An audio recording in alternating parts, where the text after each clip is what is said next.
Hello guys, എന്തൊക്കെയുണ്ട് വിശേഷം? രാവിലെ ഇപ്പോൾ നല്ല തണുപ്പായതുകൊണ്ട് ഒരു ഗ്ലാസ് കട്ടൻ ചായയും പിന്നെ 2 ബിസ്ക്കറ്റൊക്കെ കഴിച്ചിട്ട് ഇന്നത്തെ പണികൾ തുടങ്ങാൻ വിചാരിച്ചു. പിന്നെ ഇന്ന് കറി ഉണ്ടാക്കേണ്ട ആവശ്യമില്ല, തലേ ദിവസത്തെ ചിക്കൻ കറിയുണ്ട്. അതുകൊണ്ട് ഇന്ന് അടുക്കളയിലേക്ക് കുറച്ച് നേരം വൈകിട്ടാണ് കയറിയത്. പിന്നെ ഉമ്മ ചപ്പാത്തി പരത്തി തന്നു, ഞാനത് ചുട്ടു. ചപ്പാത്തിയൊക്കെ പൊള്ള വരാനേ ഞാനത് ഇങ്ങനെ കേട്ടോ ചെയ്യൽ.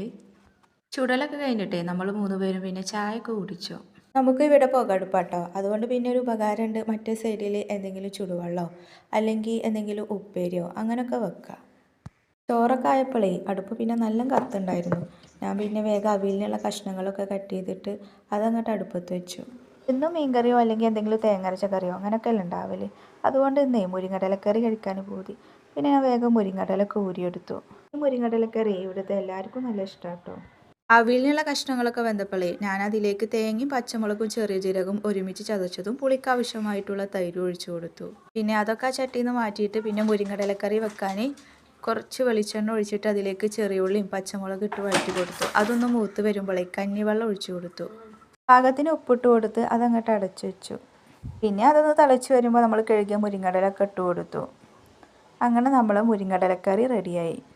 2 ദിവസം ബിരിയാണിയൊക്കെ കഴിച്ചാലേ പിറ്റേ ദിവസം ചോറിൻ്റെ കൂടെ ഒരു ഉണക്കമീനും ഇങ്ങനത്തെ എന്തെങ്കിലും മുരിങ്ങടലക്കറി കിട്ടിയാൽ മതിയില്ലേ. അവിലേക്ക് കടുക് പൊട്ടിച്ചൊഴിക്കണ്ടായിരുന്നു കേട്ടോ, അങ്ങനെ അതും ചെയ്തു. നമുക്ക് മീനൊന്നും കിട്ടിയിട്ടില്ല കേട്ടോ, അപ്പോൾ കുറച്ച് ചേന ഇരിക്കണ്ടായിരുന്നു, അത് പൊരിക്കാൻ വിചാരിച്ചു. എരിവിന് പാകത്തിലുള്ള മുളകും പൊടിയും കുറച്ച് മഞ്ഞൾപ്പൊടിയും പിന്നെ പാകത്തിന് ഉപ്പും ഇഞ്ചി വെളുത്തുള്ളി പേസ്റ്റും കുറച്ച് ചിക്കൻ മസാലപ്പൊടിയും പിന്നെ ഇതിലേക്ക് കുറച്ച് വെള്ളം ഒഴിച്ചിട്ട് ചേന മസാല ആക്കി വെച്ചു. ഇതുണ്ടാക്കുമ്പോഴേ ഞാൻ എൻ്റെ കൂട്ടുകാരിനെ എപ്പോഴും ഓർക്കും കേട്ടോ. അവൾ സ്കൂൾക്ക് ഇതിങ്ങനെ ഇടയ്ക്കിടയ്ക്ക് കൊടുന്നിരുന്നൊരു കൂട്ടാനായിരുന്നു അത്. ഇന്ന് ഇതൊക്കെ കഴിക്കുമ്പോഴേ വേറൊരു ടേസ്റ്റ് ആയിരുന്നു. പിന്നെ ചട്ടി ചൂടായപ്പോൾ നമ്മൾ മസാലയാക്കിയ ചേനൊക്കെ ഇതിലേക്ക് ഇട്ട് കൊടുത്തു. ഇത് നല്ല ഫ്രൈ ആവണ്ട കേട്ടോ, കുറച്ചൊന്ന് ഫ്രൈ ആയി കിട്ടിയാൽ മതി.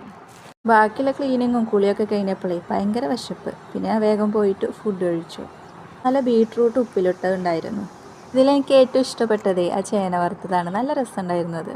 ഇങ്ങനെ ഫുഡ് അടിയൊക്കെ കഴിഞ്ഞിട്ട് ഇന്ന് വൈകുന്നേരത്തെ കുറച്ച് പഴരിക്കുണ്ടായിരുന്നു, അതുകൊണ്ട് ഞാൻ പഴംപൊരി ഉണ്ടാക്കി. ഇന്നത്തെ എൻ്റെ വിശേഷങ്ങൾ ഇതൊക്കെയാണ്. വീഡിയോ നിങ്ങൾക്ക് ഇഷ്ടപ്പെട്ടാലേ ഒന്ന് സബ്സ്ക്രൈബ് ചെയ്യണേ. അപ്പോൾ നാളെ കാണാം. Okay, by.